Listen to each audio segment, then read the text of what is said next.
Hello all, welcome back निवेश value channel पे आप सबका स्वागत है। चलिए देखते हैं कि कल के दिन एक्सपायरी के दिन, वीकली एक्सपायरी के दिन, अक्टूबर का दूसरे हफ्ते का जो एक्सपायरी बनेगा वो कौन कौन से इंपॉर्टेंट लेवल पे क्लोज हो सकता है, कहाँ पर सपोर्ट या रेजिस्टेंस हो सकता है कल के ट्रेडिंग सेशंस में विथ वीकली एक्सपायरी। उसके पहले आज के जो डायनामिक्स थे, जहाँ पर निफ्टी ने क्लोजिंग या ओपनिंग इस तरह की एक्टिविटी दिखाई, उसको हम अगर देखते हैं तो आज निफ्टी ने ओपन दिया 17,021 के आसपास और हाई बनाया 17,142 का, लो बना 16,960 जो कल का हमारा लो था, ऑलमोस्ट 10 पॉइंट उसे के आसपास। एंड जो क्लोजिंग दिखाया 17,124 के आसपास है, मतलब 120 मान लीजिए। तो इस तरह से आज के निफ्टी की क्लोजिंग रही या एक्टिविटी रही। और इंडिया विक्स की अगर बात करें तो विक्स यहाँ पर आज थोड़ा सा डाउन हुआ है, जो करीब 20 के आसपास है। जो कल 21 के आसपास में भी था, तो वो धीरे धीरे आज के दिन में थोड़ा सा कूल ऑफ हुआ है। और जो वॉलेटिलिटी थी आज उतना नहीं था जितना कल वॉलेटिलिटी था, उतना नहीं था। इस वजह से आप ऐसे भी बोल सकते हो कि वॉलेटिलिटी कम होने की वजह से विक्स भी थोड़ा सा डाउन आया। अगर सेक्टोरियल इंडाइसेस की बात करें तो इसमें देखिए रियल्टी सेक्टर जो कल के दिन में खूब पिटाई हुई थी, उसकी आज करीब 1.5% के आसपास ऊपर। पीएसयू बैंक भी ऊपर, एफएमसीजी सेक्टर भी ऊपर, प्राइवेट बैंक, बैंक, ऑटो, ये सारे सेगमेंट्स ऑलमोस्ट 1% से ऊपर आज के दिन में क्लोजिंग दिखाए। और अगर हम ऑटो सेक्टर में बात करें तो बजाज ऑटो ने आज करीब 2.5% से ऊपर का मूव दिखाया। इंट्राडे में 100 पॉइंट से ऊपर का मूवमेंट था, जो हमारा आज के दिन में वाटलिस्ट था, बट हमारे जो टारगेट थे वो करीब 50 पॉइंट कम थे। तो इस तरह से आज के दिन की एक्टिविटी रही। सेक्टोरियल इंडाइसेस हमने देख लिए, ओपन हाई लो भी देख लिया, विक्स भी देख लिया। अब चलते हैं सीधे चार्ट पर कि चार्ट हमें क्या इंडिकेट करता है और चार्ट क्या हमें सजेस्ट कर रहा था, और कल हमने क्या ट्रेड प्लान बनाया था, और कल के अकॉर्डिंगली आज के दिन में क्या क्या एक्टिविटी हुई। तो कल जो हमने ट्रेड प्लान बनाया था अभी उसको देखेंगे। पहले देख लेते हैं कि हमारा एक रेंज कल का बना हुआ था। अगर आपको याद होगा, कल जो हमने एनालिसिस में एक रेंज बनाया था इस तरह से, ये हमारा एक रेंज था। और इस रेंज के ब्रेकआउट या ब्रेक डाउन होने के बाद ही हम किसी मूव में कुछ एक्सपेक्ट करने की हम सोच रहे थे कि इस तरह की ऊपर या नीचे की एक्टिविटी हो सकती है। और इसके ऊपर का जो हमारा रेंज था, अब इस रेंज को मैं क्या करता हूँ, एक स्टैंडर्ड डेविएशन वाले फॉर्मेट में ड्रॉ कर लेता हूँ, सो दैट कि ये समझने में थोड़ा सा इजी हो जाएगा। ये हमारा एक, ये हमारा ऊपर का हो गया और ये नीचे का चैनल हो गया। ठीक है, और इसी को मैं कॉपी करके ऊपर की साइड में प्लेस कर देता हूँ। देन इसी को फिर कॉपी करके नीचे की साइड में प्लेस कर देता हूँ। तो ये हमारा जो कल के दिन में सिंपल चार्ट एनालिसिस था, उसके आधार पर हमने इन चीज़ों को ऑब्जर्व करने की कोशिश की थी, बहुत ही सिंपल चार्ट के तरीके पे।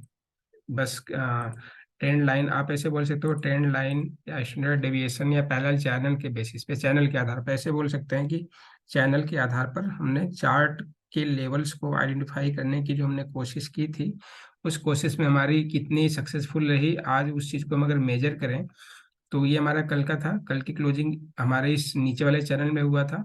तो हमारी एक्सपेक्टेशन क्या थी, हमने ये देखा था कि जब भी इस चैनल के नीचे आता है प्राइस, तो फिर या तो इस लेवल पे आएगा, मिड लाइन जो चैनल का मिड लाइन है वहां पर सपोर्ट लेके फिर ऊपर की साइड में जा सकता है।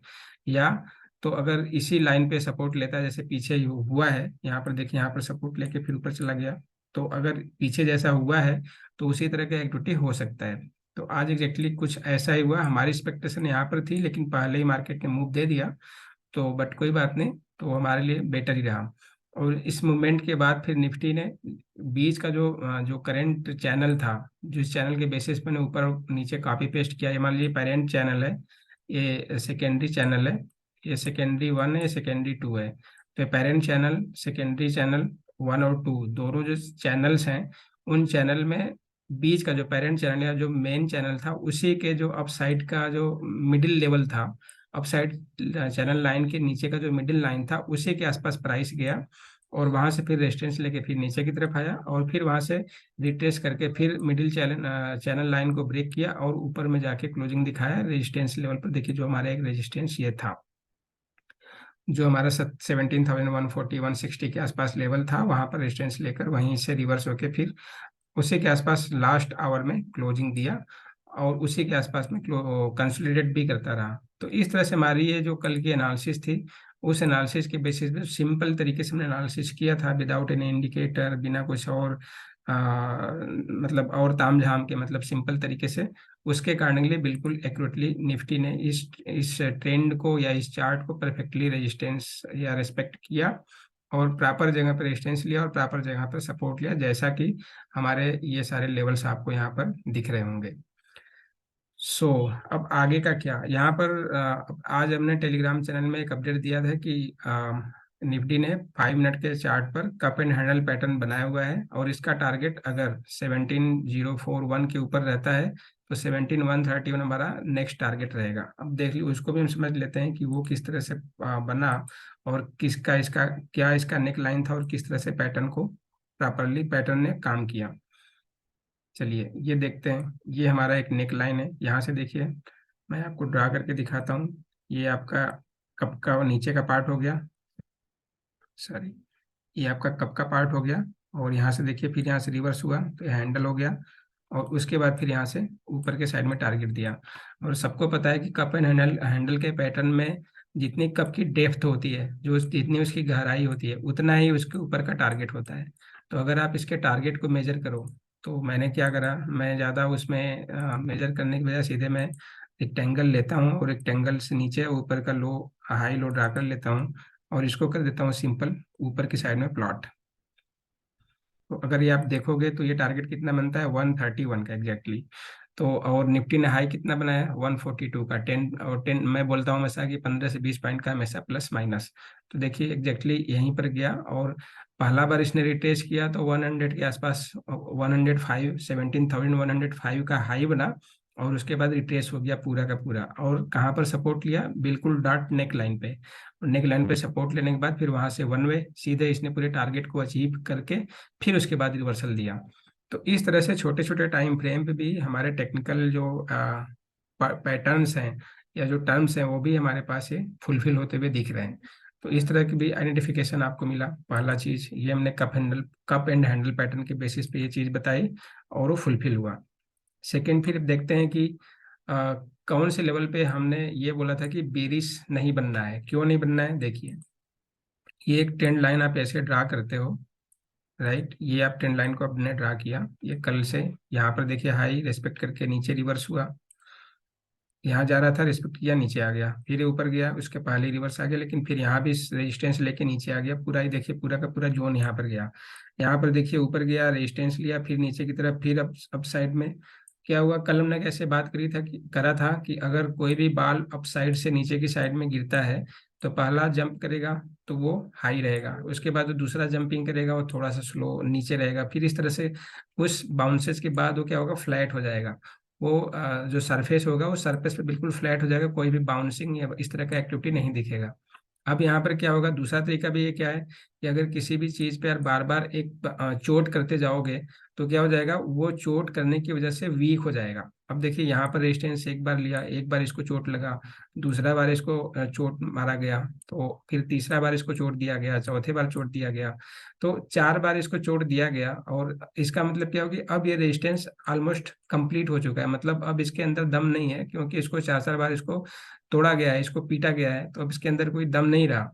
तो जब इसका मतलब क्या हुआ कि अब हमारे पास ये एक्सपेक्टेशन बनती है, सिंपल लॉजिक, ज़्यादा इसमें कुछ टेक्निकल्स नहीं है, सिंपल लॉजिक है, जो ह्यूमन साइकोलॉजी है, जो नॉर्मल टर्म्स में हम यूज करते हैं, जो समझते हैं, उसके आधार पर हमारा सिंपल लॉजिक ये बनता है कि 4 बार के बाद 4 बार इस चीज़ को ब्रेक करने की कोशिश की गई है। तो अब इधर मेक या ब्रेक होगा, अगर या तो इस बार ये इसको ब्रेक करेगा, या तो फिर यहाँ से रिवर्स लेने के बाद नीचे की साइड का मूव हमें दिख सकता है। हमने अपडेट ये दिया था टेलीग्राम चैनल में आज रियल टाइम मार्केट में। इवन आप मतलब वैसे भी आप ज्वाइन करो ना करो अलग चीज़ है, बट आप वैसे भी ऑब्जर्व कर सकते हो कि कल का हमने डिस्कस किया, कल का लो अगर ब्रेक नहीं करता है तब हमारे पास बेरिशनेस होने का कोई चांस नहीं है यहाँ पे। तो अब यहाँ पे देखिए कल का जो लो बना था 16,950, उसको यहाँ पर इसने होल्ड किया निफ्टी ने। तो अब यहाँ पर हायर साइड का चांस ये बनता था कि 4 बार तो यहाँ पर चोट किया गया है और उसके बाद नीचे भी इसने डबल बॉटम का पैटर्न बना लिया था। तो अब क्या बनता है कि या तो इस बार इसको ब्रेक करेगा, ठीक है। या तो फिर यहाँ से रिवर्स लेके फिर नीचे के साइड को ब्रेक करेगा। तो नीचे के साइड में हमारा पोजीशन कब बनता, 16,950 नीचे की साइड में ब्रेक करता तो, या फिर हम यहाँ पर वेट करते हैं कि लेवल को होल्ड कर रहा है नहीं कर रहा है। अब लॉजिक देखिए, यहाँ पर डबल बॉटम है, यहाँ पर 4 टाइम्स इसने हिट करा हुआ है, तो किसका पलड़ा भारी है या कौन सा ज्यादा आपके पास पावरफुल दिखता है? तो पावरफुल ये दिखता है कि जिसको 4 बार पीटा गया, यानी 4 बार जिसको हैमर किया गया हो वो ऑलमोस्ट वीक होगा। तो उधर की साइड में ज्यादा हमें वीकनेस दिख रही थी, यानी ये हमारे पास जो रेजिस्टेंस था इसको ब्रेक करने की अपॉर्चुनिटी ज्यादा दिख रही थी रेदर देन कि नीचे आने के चांसेस। तो इस तरह से हम सिंपल सिंपल तरीके से निफ्टी के चार्ट को एनालाइज करके और अपने ट्रेड को आइडेंटिफाई कर सकते हैं। अब देखिए यहाँ पर हुआ क्या। यहाँ पर देखिए मतलब करीब 2 घंटे तक मार्केट ने इसी ट्रेंड लाइन को रिस्पेक्ट किया, और रिस्पेक्ट करने के बाद पहले तो देखिए यहाँ पर ओपन हुआ, तो ओपन होने के बाद ही अटेम्प्ट हुआ पहला करीब 9:55 10 बजे के आसपास, लेकिन वो अटेम्प्ट फेल हुआ। फिर नीचे आया, 2 कैंडल बना के नीचे, और फिर नीचे से मतलब वॉल्यूम के साथ, और एक ऐसे करिए कि पावरफुल पावर होने के साथ साथ ऊपर की साइड में गया, लेकिन वो अटेम्प्ट फिर फेल हो गया। उसके बाद फिर क्या किया, नीचे जाने के बाद फिर अगला जो अटेम्प्ट इसने किया उस अटेम्प्ट में यहाँ पर गया, और यहाँ पर इसने इस बार इस रेजिस्टेंस को टच किया, फिर उसी के पास 2-3 मतलब कैंडल 5 मिनट के बनाया, यानी कंसोलिडेट किया, और उसके बाद आराम से एक लंबे कैंडल 2 लंबे कैंडल बनाकर इसको ब्रेक कर दिया। तो ये होता है psychological behaviour of the chart या मार्केट। तो ये साइकोलॉजिकल, आप इसको ह्यूमन बिहेवियर से भी जोड़ सकते हो या मार्केट के बिहेवियर से भी आप जोड़ सकते हो। तो दोनों तरीके से आप इन दोनों को अगर सिंक करोगे तो आपको ये समझ में आ जाएगा। आप इस तरह के और भी कहीं आप पैटर्न देखोगे और उसको आइडेंटिफाई करोगे तो आपको यही बिहेवियर वहां भी देखने को मिलेगा। अगर कोई आपको इस तरह का पैटर्न पीछे बैक टेस्ट करने में या आपको चार्ट रीडिंग करते टाइम टाइम मिलता है, तो प्लीज कमेंट सेक्शन में लिख के बताइए कि किस डेट को कितने बजे से कितने बजे के बीच में ये इस तरह की एक्टिविटी हुई है जहां पर रेजिस्टेंस को या सपोर्ट को मार्केट ने ब्रेक किया है। तो ये तो हो गया हमारा चार्ट के पैटर्न पर, और चार्ट कैंडल स्टिक को देख के और सिंपल तरीके से एनालाइज करने का कैसे हम हमारे पास लेवल्स आ सकते हैं उसका। चलिए, ये तो हो गई एक हिस्टोरिकल डेटा कि ये हमने एनालिसिस में पाया और इस तरह का लेवल्स निकल कर आया। अब कल के लिए क्या हो सकता है, और कल का इस अगर इसी के आधार पर हम अगर एनालाइज करें तो कल के लिए हमारे पास इंपॉर्टेंट लेवल क्या बनते हैं। तो पहला तो इंपॉर्टेंट लेवल यही बनता है कि इस चैनल का जो हाई है विच इज 17,200, आप उसको रख लिए 200 ±20 पॉइंट, तो 220 या 180, ये दो हमारे पास मेजर इंपॉर्टेंट लेवल हैं। अगर इसके ऊपर निफ्टी होल्ड करेगा और सस्टेन करेगा किसके, 17,220 के, तो आप फिर अज्यूम कर सकते हैं कि 17,331 या 17,280 या 300 राउंड में कर लीजिए, 17,300 के आसपास ऊपर के साइड में इसका अगला डेस्टिनेशन या स्टॉप होगा। और अगर 17,200, इनफैक्ट 180 आप ले लीजिए, 180 के नीचे अगर सस्टेन रहता है इस यहाँ के आसपास और इसको ऊपर की साइड में ब्रेक नहीं करता है, तो यहाँ से फिर आपको हायर चांसेस दिखते हैं कि फिर इस मिड लाइन की तरफ में निफ्टी दोबारा आ सकता है, विच इज करीब 16,950 के आसपास बनता है। 16,950 के आसपास का बनता है, राइट, 16 नहीं 17,050 के आसपास बनेगा। तो 17,050 नीचे का टारगेट, इन केस अगर 17,180 को होल्ड नहीं करता, उसके नीचे सस्टेन रहता है, तो अगर इसको ब्रेक कर देगा 17,200 तो ऊपर का टारगेट 17,300, और अगर नीचे ब्रेक करता है तो नीचे फिर हमारे पास 17,050 के आसपास, मतलब 100 पॉइंट का ऊपर 100 पॉइंट का नीचे, यानी टोटल 200 पॉइंट का रेंज निकल के आ गया। ये 200 पॉइंट का एक रेंज है, ट्रेडिंग रेंज है। अब आपको करना क्या है, इसके आधार पे तो रेंज हमारे पास आ गए, बाई या सेल कहाँ पे करनी है, या तो यहाँ पे 17,300 के आसपास सेल करिए और नीचे के टारगेट का वेट करिए, या आप क्या करिए 17,050 या 81 के आसपास आए तो यहाँ पे बाई करिए और ऊपर के टारगेट का वेट करिए। या अगर आपको छोटे ट्रेड्स लेने हैं और छोटे प्रॉफिट बुक करने हैं तो आप 17,200 के आसपास जैसे ही इसके ऊपर जाए आप यहाँ पर बाई कर लो, और 17,300 के आसपास आने पर प्रॉफिट बुक कर लीजिए, या टेलिंग स्टॉप लॉस के साथ ऊपर के लेवल्स का वेट कर सकते हैं। तो इस पैटर्न के आधार पर हमें ये ट्रेड आइडेंटिफाई होता हुआ दिख रहा है, पहला चीज। दूसरा, फिर हम ट्रेंड लाइन पे आते हैं। ट्रेंड लाइन पे ही हम इसको देखते हैं कि ट्रेंड लाइन हमारा फिर दोबारा क्या इंडिकेशन दे रहा है, देखिए। अब इस हाई को हमने मिलाया, इस हाई को मिलाया, तो अगला ट्रेंड लाइन के इस ट्रेंड लाइन को अगर हम ड्रा करें तो हमारे पास ये लेवल्स निकल के आया। अभी लेवल की हम बात अभी करते हैं। इसके बाद इस जो ट्रेंड लाइन है इसको देख लो, ये वाला, इसको मैं डिलीट कर देता हूँ। इसका हाई, इसका हाई, इसका, ये तीन जगह फिर इसको हाई कर रहा है। अब जैसे अभी हमने इधर ऑब्जर्व किया कि 4 टाइम्स इसको ब्रेक किया गया, इस पे चोट मारा गया तो ये वीक हो गया। तो वैसे यहाँ पे देखिए, एक बार यहाँ पर टच किया, इसको ब्रेक करने का कोशिश किया, ये देखिए यहाँ पर इसको ब्रेक करने को पहला अटेम्प्ट, ये दूसरा अटेम्प्ट, ये तीसरा अटेम्प्ट यहाँ पर आया। 3 अटेम्प्ट तो हो चुके ऑलरेडी। अब चौथे अटेम्प्ट में क्या होगा, अब हमारे पास अप साइड जाने के चांसेस क्या है, अगर इस ट्रेंड लाइन को निफ्टी ब्रेक करेगा तभी अप साइड जाएगा, नहीं तो फिर इसी लाइन को ऐसे ऐसे ऊपर की साइड में मूव करता हुआ 17,220 के आसपास जाके क्लोज हो सकता है। लेकिन अगर ये कंडीशन रहेगा तो यहीं पर जाके रुक जाएगा, जैसा कि अभी हमने यहाँ पर भी बताया कि ये रेजिस्टेंस लेवल है। अगर इसको ब्रेक कर देगा, मतलब 3 अटेम्प्ट तो कर ही चुका है, चौथे अटेम्प्ट में या पांचवें अटेम्प्ट में इसको ब्रेक करता है, तो उस केस में हमारे पास पहला रेजिस्टेंस तो ये है, उसके बाद फिर हमारे पास ये वाले लेवल्स को टच करने की या उस प्राइस तक पहुंचने की उम्मीद ज्यादा बढ़ जाती है। ठीक है, एक तो ये हो गया। दूसरा, अगर इसी के आसपास, मतलब ये टाइम अगर आप देखोगे तो 12 बजे के आसपास, कल अगर 12 बजे के आसपास अगर निफ्टी इसी प्राइस के आसपास ही रहता है और इसी को होल्ड करता है, तो इसको दो ट्रेंड लाइन ब्रेक करने पड़ेंगे। पहला तो ये ट्रेंड लाइन, ये जो पड़ा हुआ है, ठीक है, दूसरा ट्रेंड लाइन जो ऊपर से आया हुआ है। तो अगर इसके बाद फिर जाते हैं तो भी यहाँ पर 12 बजे के बाद भी देखो तो यहाँ भी दो ट्रेंड लाइन बनता है। इसका मतलब निफ्टी को परफेक्ट रेंज ब्रेक करने के लिए टाइम कहाँ पर निकलता है, ऑलमोस्ट 12 बजे के आसपास, यानी मिड मिड टाइम में, ट्रेडिंग आवर्स के जो बीच का टाइम है उसी के आसपास ये बनता हुआ दिख रहा है कि वो परफेक्ट लेवल बनेगा जब निफ्टी इसको ब्रेक कर सकता है। अब सिंपल सा, आप जैसे कहीं से कुछ निकालना होता है तो आप उसमें लूप होल देखते हो, एक लॉजिक देखते हैं सिंपल सा, कि मान लीजिए आपको कहीं पे जाना है और आपके पास सिक्योरिटी रीजंस, कई सारी चीजें हैं, कई सारी चीजों को तोड़ के जाना है। तो आप ये देखोगे किस टाइम पे, कौन से टाइम, किस टाइम पे और कहाँ पर कौन कौन से सिक्योरिटी लेवल्स में वीकनेस होती है। तो उसी हिसाब से यहाँ भी आप देखोगे तो वीकनेस कहाँ पर दिख रहा है, 12 बजे के आसपास, प्लस माइनस 15-20 मिनट आगे पीछे कर लीजिए। तो कल के दिन 12 बजे के आसपास एडवांस में टाइम हमें मिल जा रहा है यहाँ पर। तो उसी टाइम में अगर और एक एग्जैक्ट टाइम देखना है तो ये लीजिए, एग्जैक्ट टाइम में देख लेते हैं तो 10:23 है, मतलब 10:30 या 11 बजे के आसपास, मैं 12 शायद गलत बोल रहा हूँ। तो 10:30 से 11:30 के बीच में मान लीजिए कि ये परफेक्ट इसको टाइम मिलेगा निफ्टी को अपसाइड ब्रेक करने का, और उसी टाइम में भी ब्रेक भी करे। अगर उस टाइम में ब्रेक नहीं करता है तो फिर ऊपर के चांसेस कम लग रहे हैं, नीचे के चांसेस ज्यादा आने के हैं। हाँ, अगर गैप अप खुल गया तो फिर तो ऊपर का लेवल आपके पास आ गया। ये कब के केस में है, जब निफ्टी इस 17,200 के नीचे ट्रेड करता रहेगा तब के लिए है।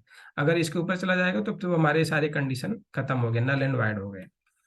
ओके, सो ये तो हो गई हमारी सिंपल एनालिसिस, इसी में हमने बहुत ज़्यादा टाइम कंज्यूम कर लिया। तो फटाफट चलते हैं हम अपने लर्निंग सेगमेंट प्योर पॉइंट पर। प्योर पॉइंट का लेवल्स मैंने पहले से जैसे हमेशा बताता हूँ कि investing.com में जाइए, वहाँ पर टेक्निकल्स में जाके कैलकुलेशन पे जाइए, टूल्स में जाइए, और यहाँ पर आपको फिर प्योर पॉइंट का कैलकुलेशन टूल पड़ा हुआ है, इस पर अपने हाई लो ओपन और क्लोज को डालते ही क्लासिक लेवल के कैलकुलेटर आपके सामने आ जाएंगे, लेवल्स आपके सामने आ जाएंगे। तो ये लेवल्स मैंने यहाँ पे पहले से निकाल लिए हैं और चार्ट पर मैंने इस लेवल्स को मार्क कर दिया है। अब इस चार्ट के आधार पर हमारे को क्या दिखता है, प्योर पॉइंट हमारा बनता है 17,077, ठीक है। और यही हमने अभी पीछे क्या डिस्कस किया था कि अगर ऊपर से आएगा तो यहीं पर 17,200 से नीचे आएगा तो कहाँ पर सपोर्ट लेगा, एग्जैक्टली यही लेवल है। हमने 50 की बात करी है तो प्लस माइनस 20 करोगे और तो यही आएगा। तो प्योर पॉइंट हमारा 17,077 है, पहला रेजिस्टेंस हमारा है 17,200, और नीचे का सपोर्ट कहाँ पर है, 17,000 के आसपास, ठीक है। तो जैसा कि हम हमेशा बोलते हैं कि आपको ट्रेड कहाँ पर लेना है, ट्रेड लेना है ऊपर रेजिस्टेंस 1 के पास या सपोर्ट 1 के पास, हमें प्योर पॉइंट पे ट्रेड नहीं करनी है। हम कहाँ पर ट्रेड करेंगे, हमेशा सपोर्ट 1 या रेजिस्टेंस 1 पे, ठीक है। तो अब हमारी ट्रेड का प्लान कैसे बनता है, अगर कल निफ्टी अगर ओपनिंग के टाइम में, अब मतलब किसी मेंबर ने मेरे से आज पूछा था कि सर ये किस टाइम फ्रेम पे में देखना है कि ट्रेंड डिसाइडर या ये लेवल्स को ब्रेक करते हुए कहाँ पे ट्रेड करना है, तो सिंपल लॉजिक यहाँ पर ये बनता है कि ओपनिंग के टाइम पे, मतलब अगर 9:15 9:20 के आसपास इस कैंडल इसी के आसपास प्राइस है तो तुरंत आप टाइम फ्रेम मत देखो, आप सीधे बाई का या सेल का आर्डर लगा के बैठ जाओ, ठीक है, डिपेंड ऑन की ट्रेंड क्या है, ठीक है। अगर उसके बाद मतलब 10 के बाद 10 बजे के बाद अगर इस तरह की एक्टिविटी बनती है तो आपको कम से कम 4 से 5 कैंडल 5 मिनट के यानी 20 से 25 मिनट आपको देखना है कि प्राइस क्या इस लेवल पे सस्टेन करता है, होल्ड करता है या नहीं होल्ड करता।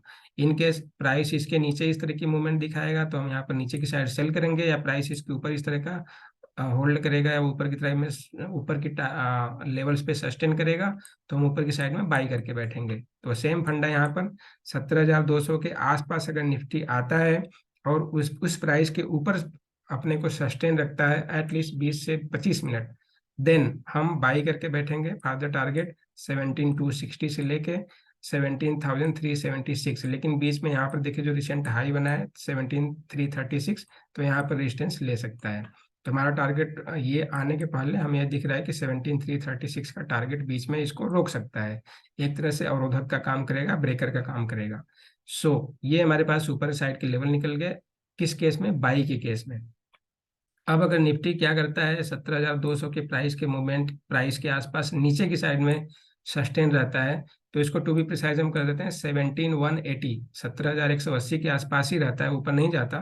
तो यहाँ पे हम कर देंगे सेल, और सेल करने के बाद हमारा पहला टारगेट कहाँ रहेगा, 17,077 या 17,050 से लेके 17,011 तक के टारगेट रहेंगे, या 17,000 तक के टारगेट रहेंगे नीचे के साइड में। और इसके नीचे भी अगर सस्टेन रहता है तो आप ट्रेलिंग एसएल के साथ अपने ट्रेलिंग एसएल को कहाँ पे ला दीजिए, पिवोट पॉइंट पे ला दीजिए। उसके बाद फिर अगर नीचे जितने भी आपके लेवल्स आ रहे हैं तो आपके लिए बोनस पॉइंट है। ठीक है, इस तरह से हमारा रेजिस्टेंस 1 पे बाई सेल के हमारे ट्रेड बन गए। ठीक है, जो ऑप्शन में ट्रेड करता है उसके लिए क्या करना है, अगर ऑप्शन में है तो अगर बाई की साइड में है तो 17,200 का कॉल बाई कर लीजिए, या 17,200 की पुट बाई कर लीजिए, डिपेंड ऑन की किस तरह से यहाँ पर एक्टिविटी है। अगर इस तरह की एक्टिविटी है तो यहाँ पर कॉल बाई करिए, और अगर इस तरह की एक्टिविटी है तो हम नीचे यहाँ पर पुट बाई कीजिए 17,200 का। अगर आपको कम प्रीमियम देना है तो आप 17,300 17,400 के कॉल बाई कर सकते हो, लेकिन आपको 10-11 बजे तक के ध्यान रखना है कि उसके प्रीमियम बहुत तेजी से प्रीमियम की प्राइस गिर जाएगी, तो आप उस हिसाब से प्रॉफिट या अपने ट्रेड को मैनेज करना, बशर्ते आपका वो हीरो हीरो या जीरो कॉल ना हो या ट्रेड ना हो। ये हो गया हमारा रेजिस्टेंस पे ट्रेड का प्लान। अब सपोर्ट पे ट्रेड का प्लान कैसे बनाते हैं, सेम फंडा, अगर 17,000 के आसपास निफ्टी आता है और उसी प्राइस के आसपास और उसी 17,000 के ऊपर प्राइस को सस्टेन करता है, होल्ड करता है, तो हम बाई करने के पोजीशन में जाएंगे, और बाई करने के बाद हमारा पहला टारगेट 17,080 या 17,100 से लेके 17,200 तक के टारगेट ऊपर साइड में दिख सकता है। अब उसके बीच में देखिए यहाँ पर एक रेजिस्टेंस है, ये रेजिस्टेंस को आप देखोगे तो 17,140 से 150 या जो आज का हाई है वही आपका एक रेजिस्टेंस है, तो बीच में एक रेजिस्टेंस ये बनता है। तो अगर यहाँ पर भी आप प्रॉफिट बुक कर सकते हो या टेलिंग एसएल के साथ ऊपर की साइड के टारगेट देख सकते हो। ये हो गया हमारा पहला बाई, कहाँ पर, सपोर्ट लेवल पे। अब यहीं पे अगर 17,000 के लेवल को निफ्टी होल्ड नहीं करता, सस्टेन नहीं करता और नीचे की साइड में चला आता है, तो हम यहाँ पर कर देंगे सेल, और सेल करने के बाद हमारा पहला टारगेट बनेगा 17,900। उसके बीच में देखें तो 16,950 जो कल का लो था और आज का भी ऑलमोस्ट लो यहीं पे है, तो यहाँ भी देखिए डबल बॉटम पैटर्न बन चुका है, तो मे भी तीसरी बार यहाँ पर निफ्टी आ सके, तो आएगा तो हमारा यहाँ पर पहला प्रॉफिट बुकिंग रहेगा, नहीं तो टेलिंग एसएल के साथ 17,900 का दूसरा टारगेट रहेगा।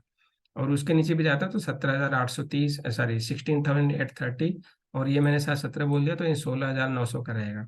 तो इस तरह से आप लेवल्स को करेक्शन कर लेना, इन केस मैं गलत बोल दिया, क्योंकि मेरी वीडियो एडिटिंग के लिए नहीं जाती है, simple video record and upload, इसमें कोई एडिटिंग नहीं है। तो अगर मैं गलत बोल देता हूँ तो आप प्लीज़ वो स्क्रीन पे आपको लेवल्स लिखे हुए दिख रहे हैं तो उस लेवल्स को आप रीड करना, क्योंकि फ्लो में मैं गलत बोल सकता हूँ। ठीक है, तो ये हमारे टारगेट्स हो गए नीचे। अगर 17,000 के नीचे सस्टेन रहता है निफ्टी तो सर 16,900 से लेके 16,830 तक के टारगेट हैं। बीच में एक रेजिस्टेंस है जो 2 दिन का लो बना है 16,950, वहां पर एक बार रेजिस्टेंस लेने की कोशिश, सपोर्ट लेने की कोशिश कर सकता है। इनके सपोर्ट नहीं लेगा तो हमारे पास ये नीचे के लेवल्स हैं। अब ये हमारे ट्रेडिंग प्लान्स बन गए, बाई के भी सेल के भी। अब यहाँ पर भी आप ऑप्शन में ट्रेड ले सकते हो, अगर 17 के नीचे सस्टेन रहता है तो 17,000 का पुट बाई कर लो और नीचे के टारगेट आपको मिल जाएंगे, या अगर यहाँ पर बाई की ट्रेड बनती है तो 17,000 का कॉल बाई कर लो, ऊपर आपको ऊपर के ट्रेड मिल जाएंगे। सभी में 50 से 60 पॉइंट के प्रॉफिट आपको रख के ट्रेडिंग स्टॉप लॉस को मैनेज करना है। तो 20 रुपए का मेरा स्टॉप लॉस होता है, 50 रुपए से लेके 100 रुपए तक की प्रॉफिट की रेंज होती है। ऑप्शन में आप उसी हिसाब से अपने आप को मैनेज कर लो। अगर आप रेंज नहीं मिलता है तो ऑप्शन के ट्रेड के लिए हार्डली 10 से 15 पॉइंट का एसएल रखिए, 30 से 40 पॉइंट का प्रॉफिट के लिए मैनेज करिए। 1:2 का रेशियो हमेशा रखना चाहिए। और इन केस आपका एसएल ऊपर की तरफ जाता है तो आप ट्रेलिंग एसएल के साथ ऊपर जरूर जाइए। अब एसएल की मैं बात यहाँ पर हमेशा बार बार इसलिए करता हूँ क्योंकि लोग एसएल नहीं लगाते हैं, जिससे उनको लॉस ज़्यादा बढ़ जाते हैं। तो प्लीज़ एसएल लगाया करो, बिना एसएल के आप कोई भी ट्रेड मत किया करो। चाहे कितना भी आपको 100% श्योरिटी हो कि नहीं ऊपर जाएगा, फिर भी आप एसएल तो लगाओ, ट्रेलिंग एसएल जरूर लगाओ। तो इस तरह से हमारी कल की ट्रेडिंग प्लान निकल के बनती है। और इस तरह से मे बी निफ्टी के प्राइसेस कल के दिन में और एक्सपायरी के दिन में मूवमेंट हमें दिखा सकता है। इसको हम फटाफट ऑप्शन चेन में समझ लेते हैं कि ऑप्शन चेन में क्या क्या हुआ है, क्योंकि वीडियो थोड़ा लंबा हो रहा है बट सीखने के लिए टाइम देना पड़ेगा। एनीवेज चलिए ऑप्शन चेन में चलते हैं। ऑप्शन चेन में हम देखें तो आईटीएम में कुछ भी नहीं है, सभी लोगों ने प्रॉफिट बुक किया हुआ है, ठीक है। ओटीएम में आप देखो तो कॉल राइटिंग उतना कुछ दिख नहीं रहा है, मतलब उतना एग्रेसिव कॉल राइटिंग कुछ नहीं है। लोग मतलब मार्केट में कंफ्यूजन की पोजीशन है। अगर ओवरऑल ओवाई की आप बात करो तो सबसे ज्यादा 1,20,000 है 17,200 पे, एंड देन 1,40,000 है 17,300 पे। तो अगर टोटल ओवाई जो एडेड है, आज के ओवाई के एडिशन तो कुछ दिख नहीं रहे हैं तो उनको इग्नोर करते हैं। तो टोटल ओवाई जो यहाँ पे आउट स्टैंड कर रहा है उसके बेसिस पे हम बात करें तो 17,200 पहला हमारा रेजिस्टेंस दिखता है। उसके बाद दूसरा रेजिस्टेंस दिखता है 17,300। सेम चीज हमने चार्ट पे आइडेंटिफाई किया, प्योर पॉइंट भी यही चीज बता रहा है। तो ये डबल कंफर्मेशन हमारे को हो गया, डबल क्या ट्रिपल कंफर्मेशन हो गया कि 17,200 से 17,300 का एक रेजिस्टेंस है, ±50, क्योंकि प्रीमियम जितना है उसमें ऐड कर दीजिए। तो 17,330 या 17,350 से लेके 17,250 इस तरह के हमारे एक रेंज बने हैं जहां पर रेजिस्टेंस ले सकता है, फिर वहां से मार्केट नीचे की साइड में जा सकता है। ये हो गया रेजिस्टेंस की बात। सपोर्ट की बात करें तो सपोर्ट में फिर अगर हम देखें तो पुट साइड में फिर कुछ एग्रेसिव राइटिंग तो काफी दिख नहीं रही है। लेकिन अगर टोटल ओआई की बात करें थोड़ा बहुत है, लेकिन उतना एग्रेसिव कंपेयर टू कॉल की साइड में अगर देखें तो उतना एग्रेसिव नहीं है। फिर भी हम इसको अगर ऐड करने की कोशिश करें ये सारा मिला के तो करीब 1 लाख के आसपास बन जाएगा, 1 से 1.5 लाख का बन जाएगा। तो आप ये देख सकते हो कि 1 से 1.5 लाख की पुट राइटिंग हुई है। लेकिन अगर प्रीमियम देखो तो यहाँ 2-2 रुपये 1-1 रुपये, तो यहाँ पर तो ये जस्ट निग्लेजेबल है, इसको छोड़ दीजिए। हमें कहाँ तक लेना है, 50 रुपये तक। तो 50 रुपये तक के प्रीमियम की बात करो तो चलिए इसको भी हम ऐड कर लेते हैं। तो ये मिलता है हमारा 17,000, यानी 17,000 के नीचे निफ्टी को जाना फिलहाल तो मुश्किल दिख रहा है। क्यों? क्योंकि यहाँ पे देखिए 85,000 तो आज ही कॉल राइटिंग हुई है, टोटल 1,83,000 का वाई आज खड़ा हो गया। 1,80,000 के आसपास टोटल वाई खड़ा होता है।